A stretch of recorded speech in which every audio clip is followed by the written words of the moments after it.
Shabnam Bubly pregnant হওয়ার পর এই প্রথমবার অপু বিশ্বাস একটি স্ট্যাটাস লিখেছেন।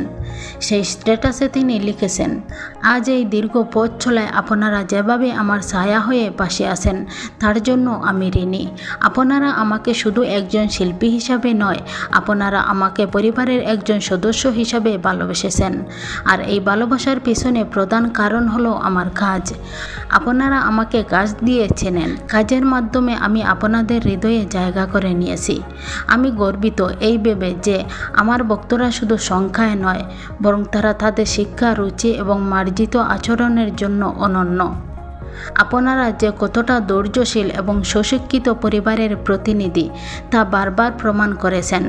আমি মনে করি অপুর ভক্ত হওয়া মানে আভিজাত্য আর শিষ্টাচারের এক অনন্য মেলবন্ধন।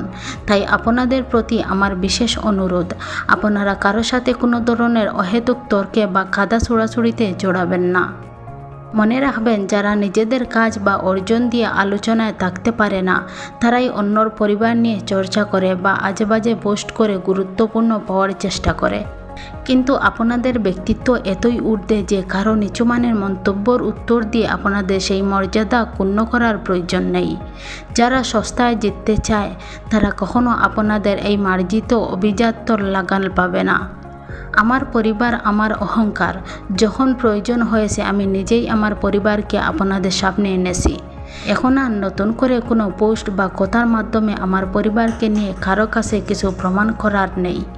আমাদের পরিচয়, আমাদের কাজ, আমাদের বংশমর্যাদা এবং আমাদের শিক্ষা।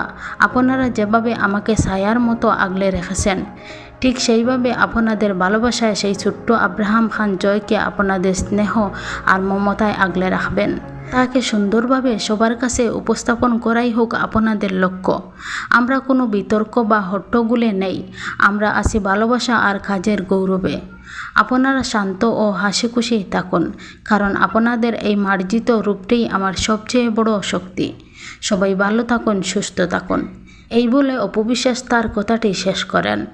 তবে এই স্ট্যাটাস থেকে কী বুঝলেন আপনারা অবশ্যই কমেন্ট বক্সে জানাতে ভুলবেন না।